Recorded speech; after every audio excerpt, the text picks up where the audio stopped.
Councillors. Thank you, Honourable Speaker. Senator Boni. Mr. Speaker, my question is on policy. There is a member of parliament from Bungoma who served 4 terms. But after serving 2 terms, it was interrupted. He started enjoying his pension. Then he came back, served another 2 terms. Now when he's gone back, he's unable to enjoy pension of 4 terms. Is it the policy of the government that such a member of parliament should be denied to enjoy pension of 4 terms? Instead, he's being referred to the first 2 years, first 2 terms, Mr. Speaker. The Senate Majority Leader. Mr. Speaker, a quick question. I have on my phone messages to the effect from the people that send me to this house, that when will the minister stop this practice where when public servants retire, they have to spend the next near 2 to 3 years chasing their pension file at Bima House.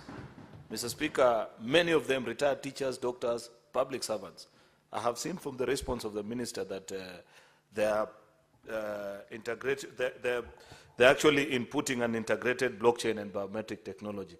The only thing that is missing from the minister's answer is when. That's very important for the people that vote for me to come to this house to know that when they serve the public and eventually they retire, then they will receive their pension at the next month after, because that is how modern world should work, Mr. Speaker. Therefore, that's my humble request to the minister to know when. I thank you, Speaker. Senator John Newton. Thank you, Mr. Speaker. My question is not very different from what the Majority Leader has asked, and it particularly concerns teachers and police officers who are retired. Mr. Speaker, you will be told by the TSC, once you follow up, that the TSC has made all the necessary documentation and referred the same to Treasury. And why there are delays is because there is delayed disbursement by Treasury. And Mr. Speaker, I would want the CS to tell us what he is doing to prevent abuse of Article 223, because that is clearly where the problem with delayed disbursements are happening, where money set aside for a particular purpose like this for settling, for sorting out pensioners under Section 223, Article 223, then such monies are drawn and taken to other use. What is the CS doing to see to it that there is no abuse of Article 223? Thank you, Mr. Speaker. Senator Miraj. Asante Bwana Spika, swali langu halitakuwa tofauti na kiongozi wa wengi bungeni. Tuko na tatizo sawia katika sekta ya posta.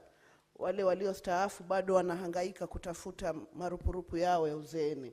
Tungependa waziri atueleze kuna shida gani wakati watu wametumia ujana wao kuitumikia serikali yetu, na wanapostaafu, wanapofika uzeeni, wanaanza tena kuhangaika kutafuta kiinua mgongo chao.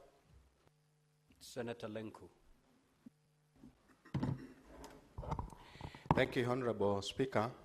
I think we also have the same sentiments on the issues of KCC staff, where we have a problem that 300 million has been a problem for retirees who retired so many years ago. And the national government, the government has never paid these retirees 300 million only, and that case is National Treasury. Could the Cabinet Secretary just shed the light on that? Otherwise, they will die before the 300 million paid. Senator Eddy. Thank you, Mr. Speaker. Apart from people who don't get pension, there are people, Mr. Speaker, who actually get their pensions and they get stolen. I wanted to ask the CS whether he's aware that this is a project that is going on, where pensioners, especially teachers, we have got a number of cases that there is collision with banks where their money get up being defrauded from them. And specifically, if he's aware, what is the regulator under him doing, that is the CBK, to be able to deal with these issues in conjunction with the Treasury as well? Honorable CS, you may respond. You have exactly 6 minutes to do so.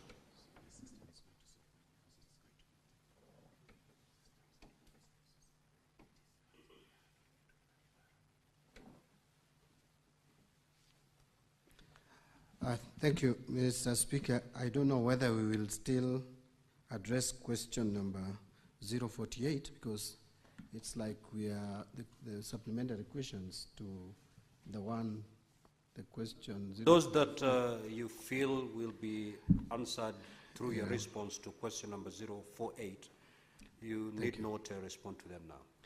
On the question of the team that was supposed to be put together to look at the issues of former councillors, I thought this was supposed to be Senate-driven, Parliament-driven, and I don't think we have got communication to the effect of putting our team in the team, but I think it's something that I can follow with the committee chairs, because I don't think we have made much progress on this.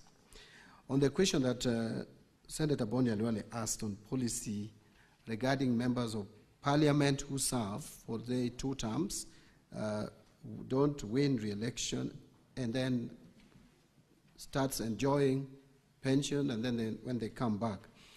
It is the way the law is crafted now, that once you enjoy the pension, when you come back, either you choose to pay, to buy back the pension, and then you continue, and then when now you retire, the 4 terms will become counted cumulatively, or you forfeit, or you forgo. So, but there is an amendment to that effect that is being processed, so that we can allow former members who served for some terms and have come back to enjoy seamlessly the pension without that kind of a challenge. But the way the law is today, if you start enjoying benefits of pension, like myself today, if I come back again to Parliament, then I have to either buy back that period that I enjoyed the pension, or I forgo. So that is the law as it is today. Majority Leader, I agree with you that there's been challenges in terms of when pensioners leave employment and get into pension, they wait for too long to get their pension because of system challenges, but there are also other issues around delayed payment of pension, some of which is with those agencies or ministries where they're working, where you find the processing of files become a challenge, that files are lost, members move from one office to the other. We have even had cases reported of corruption getting into the system, and that is why we want to integrate the system. We want to automate the system. When you leave system to manual, there is bound to be abused, and that is what the ministry is taking steps to ensure that that is dealt with. Now, I think Senator Fumuranga is asking that the abuse of Article 223 is the one that is denying pensioners money or reallocation of pension fund. I am not aware of any pension allocation that has ever been reallocated in any way. Actually, if there is any particular location that is always ring-fenced, it is the pension, it is the CFS going to pension. So that is not correct. Yes, there could be abuse of Article 223, which we are trying to work on, but again, you'll also agree with me that that article was not provided in the Constitution in vain.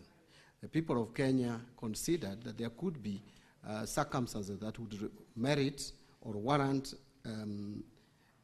provision of additional funds that was not appropriated by Parliament or National Assembly for that matter. So if there are abuses, those abuses have to be dealt with, because this one is within the powers of the Cabinet Secretary for Finance. On the issue of poster employees and KCC, RBA has already put staff receivers in place to work out on how to pay these creditors, along which part of the creditors are former employees, because these are companies that faced challenges, especially Posta, the pension scheme for Posta. So there is already a process going on to make sure that that is addressed. Finally, on Senator Educate's question of defrauding pensioners by banks, if we automate, this automatically will be dealt with through automation. When you allow manual systems, it is open to abuse. And we have also identified that some pensioners have been defrauded through collusion, even between pension staff and also the bank staff. And that is something that we are addressing through automation. Thank you, Mr. Speaker. We will now move to question number 035 by the Senator for Kirinyaga County, Honorable James Murango. You may proceed to ask your question. Thank you, Mr. Speaker. My questions are as follows. A, could the Cabinet Secretary provide a breakdown of all taxes and levies imposed throughout the entire tea supply chain? And B, what specific taxation measures is the Ministry planning to implement in the financial year 2025-2026 to eliminate double taxation and other unnecessary taxes that overburden farmers and stakeholders in the tea industry? And last, could the Cabinet Secretary outline the challenges faced in